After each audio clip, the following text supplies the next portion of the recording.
Okay, so you want to retire 5 years early. You have run the numbers, or at least you have run some of the numbers. The retirement account balance looks substantial. You're retired in a way that a 2-week vacation no longer fixes. And somewhere in the last few years, the phrase 5 more years has started sounding less like a plan and more like a sentence. Here's the version of this story most people tell themselves. I have enough saved to be fine. I will figure out the healthcare situation. Social Security will be a bit smaller, but it will not matter much. And 5 years of not working is worth whatever it costs. Here's what that story is missing. Retiring 5 years early does not cost you 5 years. The financial consequences of leaving the workforce at 57 instead of 62, or at 60 instead of 65, are not a single deduction against a single number. They are 5 separate and simultaneous financial penalties, each one triggered by the same decision at the same moment, each one compounding the others, adding up to a total cost that most people never calculate fully before they turn in the badge and stop showing up. This is not an argument against early retirement. Some people run the complete numbers and discover they are genuinely positioned to leave comfortably and permanently. What this is the math that most financial conversations about early retirement quietly leave out. The full accounting of what 5 years actually costs. Not the version designed to feel manageable, but the version that determines whether you run out of money at 78 or die with more than you started with. Before we run any numbers, we need to establish what early retirement actually means, because that phrase covers a genuinely wide range of situations with very different financial profiles and very different exposures to the penalties we are about to describe. There is full early retirement, which is what most people picture when they imagine leaving before the conventional age. Complete exit from paid employment. No income from work. The portfolio begins supporting all expenses from day one of retirement and continues doing so for a period that could easily span 30 to 40 years, depending on when you leave and how long you live. There is semi-retirement, which is what a significant portion of early retirees end up doing, even if they did not plan it that way when they left. They exit the primary career but continue some form of paid work. Consulting arrangements, board roles, part-time positions, income-generating creative work. The income is smaller and less predictable than a salary, but it meaningfully changes the mathematical pressure on the portfolio in ways we will quantify later. There is phased retirement, a formal or informal arrangement with the current employer, where hours, responsibility, and compensation reduce gradually over 1 to 3 years rather than stopping entirely on a single date. Income continues at a lower level. The runway to full retirement extends. The financial penalties described in this script are either deferred or partially avoided depending on how the phase-out is structured. And then there is the category most financial planning conversations about early retirement quietly under-acknowledge, the involuntary early exit. A corporate restructuring that eliminates the role, a health event that makes continued work difficult or impossible, a caregiving obligation for an aging parent or a spouse that removes the choice from the equation entirely. According to the health and retirement study conducted by the University of Michigan, nearly half of Americans who exit the workforce before age 65 do so for reasons that were not fully planned or freely chosen in advance. Understanding the financial mechanics of early retirement is not just relevant for people selecting it deliberately. It is essential knowledge for anyone who might have it imposed on them without warning. This script is focused on the voluntary decision, the one you are in a position to make deliberately and on your own terms, which means getting the math right before you make it is not optional. Now here's the reframe that changes everything that follows. Most people think about early retirement as a subtraction problem. 5 fewer years of income, 5 fewer years of contributions, one number reduced by another. Simple arithmetic with a manageable answer. It is not arithmetic, it is exponential because the decision to retire 5 years early simultaneously triggers 5 separate financial penalties. Each of those penalties has its own dollar value, and those 5 penalties interact with and amplify each other in ways that make the total cost significantly larger than any single one of them suggests when examined in isolation. The first and most visible cost is the income you stop earning. A person earning $120,000 in salary in their late 50s, which sits near the median household income for Americans aged 55 to 64 according to Bureau of Labor Statistics 2024 data, gives up $600,000 in gross income over 5 years. After federal and state taxes, that is roughly $400,000 to $450,000 in after-tax income that will not arrive. But the lost take-home pay is not actually the most expensive part of this equation. The most expensive part is what that income would have produced if it had stayed invested. The typical household in the late working years contributes somewhere between 15 and 20% of income to retirement accounts. On a $120,000 salary, that is $18,000 to $24,000 per year in new contributions, potentially including an employer match. Over 5 years, that is $90,000 to $120,000 in contributions that never happen. Now compound that forward and the number becomes something different entirely. A 57-year-old who retires early and leaves $100,000 of potential contributions unmade over the next 5 years is not just missing those contributions in isolation. Those contributions, invested at a 7% average annual return across a diversified portfolio, would have grown to approximately $140,000 by age 62. Those same funds, left invested and not drawn upon for another 20 years until age 82, would compound to approximately $541,000. $100,000 of contributions not made at 57 becomes more than $500,000 absent at 82. That is not 5 years of savings.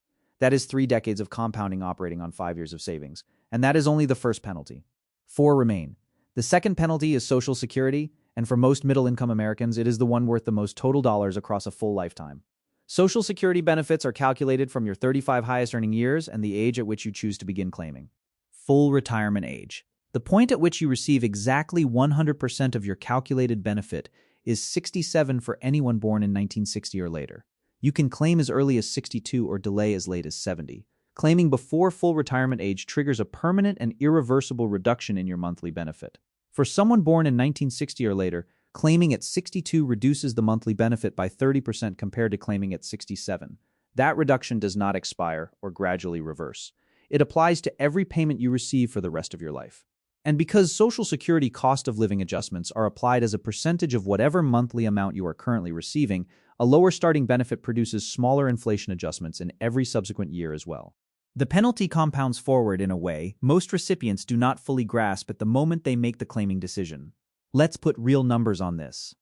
The average Social Security benefit paid at full retirement age in 2024 was $1,907 per month, according to the Social Security Administration. A 30% reduction for claiming at 62 brings that monthly payment to approximately $1,335. The monthly gap is $572. Over a 25-year retirement from 62 to 87. That gap accumulates to $171,600 in lost lifetime income in today's dollars, before accounting for how the differential in cost of living adjustments widens the total further each year. Now delay claiming to 70 instead of 67 and the benefit grows by 8% for each year of delay beyond full retirement age. That same $1,907 monthly baseline becomes approximately $2,369 at 70. Against the 62 claim, the monthly difference exceeds $1,000. Over 20 years of retirement, the lifetime benefit difference surpasses $240,000. The decision of when to claim Social Security is, for most retirees, the single largest financial decision they will make in retirement. It is also the most frequently made too early. There is also a dimension of this penalty that connects specifically to early retirement and rarely surfaces in general discussions about claiming strategy. Social Security calculates your baseline benefit using your 35 highest earning years. For most workers, the late career years, the 55 to 62 stretch, are typically among the highest earning years of a working life. Retire at 57 instead of 62, and you potentially remove 5 of those highest earning years from the calculation formula. The formula replaces them with zeros if you have not already accumulated 35 years of earnings, or with lower earlier career earning years if you have. That reduces the benefit base before the claiming age reduction is even applied. An early retiree may simultaneously face a lower benefit calculation from the earnings formula and a claiming age penalty from taking it early. Both penalties apply to the same monthly check. They do not cancel each other, they multiply. For a married couple, the stakes are even higher because Social Security spousal and survivor benefits are calculated as a percentage of the higher earner's benefit. A spouse claiming on the higher earner's record can receive up to 50% of the full retirement age benefit. A surviving spouse can receive up to 100% of the deceased spouse's benefit. Anything that reduces the primary earner's benefit, whether through the claiming age or through the earnings formula, permanently reduces the financial protection available to a surviving spouse decades later. The third penalty is the one that generates the most genuine surprise when people sit down and actually run the budget numbers. Medicare begins at 65. That date is not negotiable and not flexible. You cannot purchase Medicare early by paying a higher premium. You cannot qualify because your employer provided excellent coverage for 30 years. The eligibility age is fixed at 65, and a person who retires at 57 faces 8 years of private health insurance without any employer subsidy in the segment of the market where premiums are highest precisely because the age bracket from 57 to 64 is the most expensive to insure on an individual basis. There are 2 primary paths for covering that gap. COBRA allows a departing employee to continue the former employer's group health plan for up to 18 months after leaving. The coverage is identical to what was provided during employment. The cost is not. Under COBRA, the individual pays the full premium, both their own previous contribution and the employer's share that was previously invisible, plus a 2% administrative fee. The average employer-sponsored family health plan costs $23,968 per year in total premiums in 2024, according to the Kaiser Family Foundation's annual Employer Health Benefits Survey. The employer typically absorbs roughly 70% of that cost while the employee is working. Under COBRA, the departing employee pays all of it. For a family plan, that is close to $2,000 per month for coverage that felt nearly free while employed. After 18 months, COBRA coverage ends. The next option is the ACA marketplace. For a 60-year-old in 2024, the average benchmark silver plan ran approximately $1,200 end to before income-based premium tax credits. Those subsidies can reduce costs significantly for early retirees whose reportable income is low. But subsidy eligibility is recalculated every calendar year based on projected income, and a single decision, a large IRA withdrawal, a required minimum distribution, the sale of a property, a small consulting arrangement, can eliminate subsidy eligibility for an entire year and trigger a repayment obligation when taxes are filed the following April. Fidelity Investments estimated in its 2024 retiree healthcare cost analysis that a couple retiring at 65 should set aside approximately $315,000, specifically for healthcare costs throughout retirement. That estimate assumes Medicare eligibility from retirement day one. A couple who retires at 57 adds 8 years of private insurance costs before Medicare begins. At even a conservative $18,000 per year for an individual plan, that is an additional $144,000 in healthcare spending that a 65-year-old retiree simply does not face. For a couple, that figure can exceed $250,000 in additional pre-Medicare health costs. The fourth penalty operates silently in every retirement projection but rarely gets explained with enough clarity for the number to land the way it should. When you retire early, the portfolio is asked to perform 2 tasks simultaneously that a later retiree's portfolio does not face at the same time. First, it begins generating income sooner, which means withdrawals start earlier. Second, it must sustain those withdrawals for a longer total period, because a retirement that begins 5 years earlier must also extend 5 years further to cover the same natural lifespan. The most widely used framework for sustainable retirement income is the 4% rule. Originally developed through research published by financial planner William Bengen in 1994 and subsequently examined through the Trinity study, and a range of follow-on academic work. The 4% rule states that a retiree who withdraws 4% of their starting portfolio value in the first year of retirement and adjusts that amount for inflation in each subsequent year has a high historical probability of not depleting the portfolio across a 30-year retirement period. The important qualifier is 30 years. A 57-year-old who lives to 90 faces a 33-year retirement. At 55, the horizon extends to 35 years. Research on safe withdrawal rates for extended time horizons consistently indicates that sustaining a portfolio across 35 years requires a withdrawal rate closer to 3.3 to 3.5% to carry the same probability of not running out of money that 4% offers at 30 years.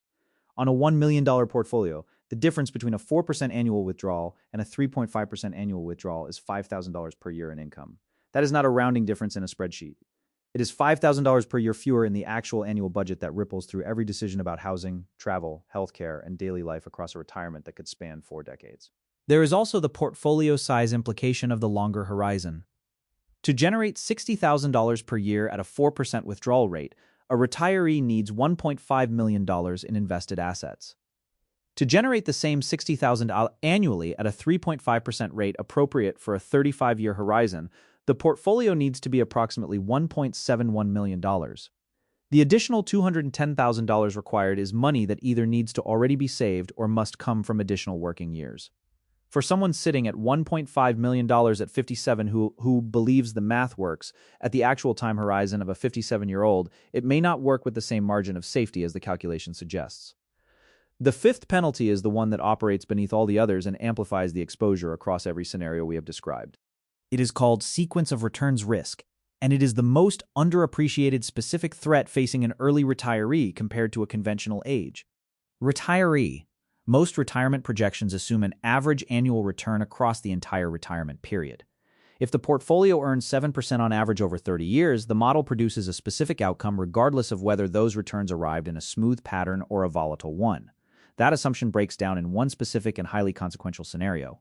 When the retiree is actively withdrawing from the portfolio at the same time the market experiences significant losses early in the retirement period. A person who retires at 57 with $1 million and begins withdrawing $40,000 per year is drawing down the portfolio during whatever market environment the next several years actually produce. If equity markets decline 35% in years 2 and 3 of retirement, which falls within the range of historical equity market drawdowns, the portfolio is worth approximately $600,000 after accounting for continued withdrawals. The retiree then continues drawing $40,000 per year from a base that is now 40% smaller than it was on retirement day. The subsequent market recovery improves things, but cannot fully compensate, because the withdrawals taken during the downturn permanently reduce the number of shares or units participating in the recovery. The portfolio never catches up to where it would have been had the losses occurred during the accumulation phase when no withdrawals were happening. Research published in the Journal of Financial Planning has documented clearly that two retirees with identical average annual returns over their full retirement can end up with dramatically different outcomes depending solely on whether those returns were front-loaded or back-loaded. The early retiree faces maximum exposure to this risk. They have the longest retirement ahead of them, the most years of withdrawal to navigate through volatile markets, and the smallest accumulated cushion relative to the total income requirement. This is precisely what happened to a significant cohort of workers who retired between 1999 and early 2000 after an extended bull market had driven portfolio balances well above historical norms. The balances look sufficient. The projections used average returns. What neither captured was that a 49% equity market decline was about to begin immediately after those retirement decisions were finalized. According to subsequent analysis by Morningstar and multiple academic researchers, a meaningful number of retirees from that cohort found their portfolios severely stressed or depleted within 15 to 18 years, rather than the 25 to 30 years their original projections had indicated. They had not saved too little. They had retired into the worst possible sequence at the most vulnerable moment, with no remaining time in the workforce to rebuild what the early drawdown years had taken. Let's stop here and add these 5 penalties up for a single concrete example, before we move to the hidden sixth cost that catches almost every early retiree off guard. A 57-year-old considering early retirement. Salary of $120,000. Portfolio of $1.1 million. Planned retirement age of 57 versus the alternative of 62. The 5-year contribution and compounding cost. Approximately $120,000 in contributions not made, growing to roughly $170,000 by 62 and to over $650,000 by 82, if those contributions had remained invested. The Social Security cost. An expected benefit reduction of 30% for claiming at 62 instead of 67, applied permanently. On an expected benefit of $1,900 per month, that is a $570 monthly reduction for life. Over a 25-year retirement, that is approximately $171,000 their lost lifetime income before inflation adjustments widen the gap further. The healthcare cost for the gap between 57 and 65, 8 years of private insurance estimated at $16,000 to $22,000 per year, totaling $130,000 to $175,000 in additional healthcare spending that a 65-year-old retiree does not incur. The portfolio safe withdrawal rate cost. The difference between a 30-year horizon and a 35-year horizon reduces the mathematically safe withdrawal rate by roughly half a percentage point. On $1.1 million, that is approximately $5,500 per year in reduced sustainable income compounded across decades of retirement. The sequence of returns exposure. Not a fixed dollar amount, but a risk that can permanently impair a portfolio that began drawdown at an unfavorable point in the market cycle. Add the measurable items alone and the total quantifiable cost of retiring 5 years early rather than 5 years later. In this specific example, runs to somewhere between $400,000 and $600,000 in lifetime financial impact. That is not the cost of retiring 5 years early. That is the cost of not running those 5 numbers before making the decision. Before we get to what the complete picture looks like in a real scenario, there is a cost that catches almost every early retiree off guard, and it has nothing to do with market performance or Social Security timing. It has to do with the rules governing when you are allowed to access your own retirement savings. Most of a working American's retirement wealth is held in tax-deferred accounts. 401k plans, traditional IRAs, 403b plans. The money went in before taxes. It grew without being taxed, and the deal with the IRS is that it gets taxed when it comes out. The additional rule that most people know at a general level but have not confronted in personal terms is this. If you withdraw from those accounts before age 59 and a half, the IRS imposes a 10% early withdrawal penalty on top of the ordinary income tax already owed on the distribution. A 57-year-old who retires and needs $60,000 per year in living expenses from a traditional IRA is not facing just the ordinary income tax on that $60,000. They are facing ordinary income tax plus a 10% penalty on every dollar withdrawn for the next 2.5 years. On a $60,000 withdrawal, the 10% penalty alone is $6,000. Over 2.5 years of distributions needed to cover living expenses before age 59. 5. That penalty accumulates to $15,000 in additional taxes paid purely because of the timing of retirement. There are legal exceptions and workarounds. Substantially equal periodic payments, sometimes called 72T distributions, allow early access to IRA funds without the penalty if the withdrawals follow a specific IRS-approved calculation method and continue for at least 5 years or until age 59.5, whichever is longer. The calculation is restrictive, and once begun, the distribution amount cannot be modified without triggering the full penalty retroactively. Roth IRA contributions, not earnings, can be withdrawn at any age without penalty since after-tax dollars were used. A 401k from the employer of a person who separates from service at age 55 or later is exempt from the early withdrawal penalty under the Rule of 55, though this exemption applies only to that specific employer's plan and not to IRAs. Navigating these rules correctly requires specific planning before retirement begins.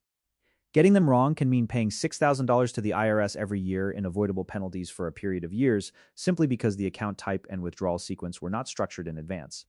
Now let's put all 5 of these costs together and look at what actually happens across the full range of outcomes. In the optimistic scenario, the early retirement works.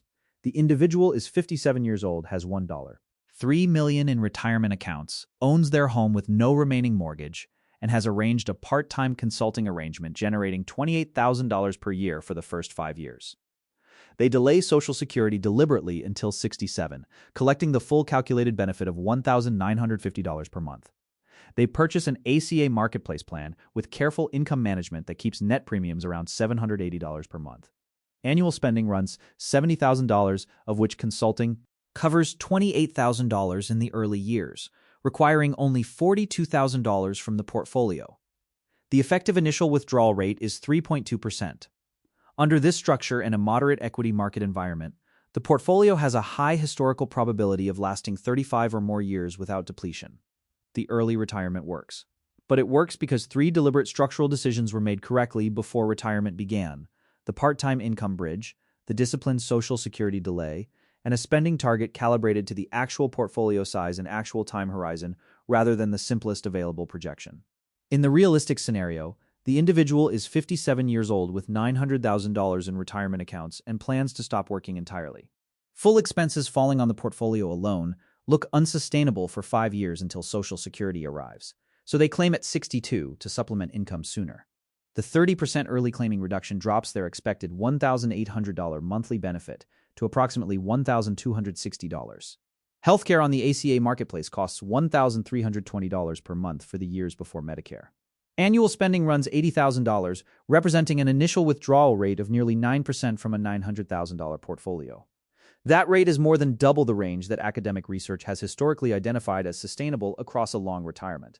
A moderate equity market correction in year 3 reduces the portfolio to approximately $670,000, while annual withdrawals continue. Social Security arriving at 62 provides $15,120 per year in income, leaving approximately $65,000 still required from the diminishing portfolio annually. By 75, the financial position is severe. By 80, it is critical. The gap between that outcome and the optimistic one is not simply a function of the $400,000 portfolio difference at the start. It is a compounding function of the withdrawal rate, the Social Security decision, the absence of any earned income bridge, and the sequence of returns the portfolio encountered during its most vulnerable early years. The mistake most people make when they decide to retire 5 years early is not that they are wrong about wanting to do it. The desire to stop trading time for income before the schedule most people accept is real, understandable, and often hard-earned. The mistake is treating 5 years early as a calculation with one variable when it is a calculation with 5 interacting variables, each of which requires its own complete accounting. Those 5 variables, the lost contributions and their compounding forward across decades. The Social Security penalty applied both to the earnings formula and the claiming age simultaneously. The healthcare cost gap covering 8 years before Medicare at the most expensive end of the private insurance market, the longer drawdown horizon requiring a lower safe withdrawal rate from a portfolio that started earlier and must last further, and the concentrated sequence of returns exposure that lands heaviest in the earliest and most financially vulnerable years of the retirement do not add up in a straight line. They multiply against each other. A smaller portfolio withdrawn at a higher rate for more years. with a permanently reduced Social Security benefit and nearly a decade of private healthcare costs extracted from the final compounding window, produces a retirement that is far more fragile than any single one of those five numbers implies when examined alone. The people who retire early and stay retired are not the ones who wanted it the most. They are the ones who ran the complete accounting, stress-tested every assumption, and built enough structural margin into the plan to absorb what could not be predicted in advance. Because something always falls outside the plan. A medical cost arrives, a market sequence turns unfavorable. A family obligation changes the picture. The only question is whether the margin built into the structure is large enough to absorb it when it arrives. And the only way to know whether that margin exists is to run the full numbers, not the simplified version, the complete one.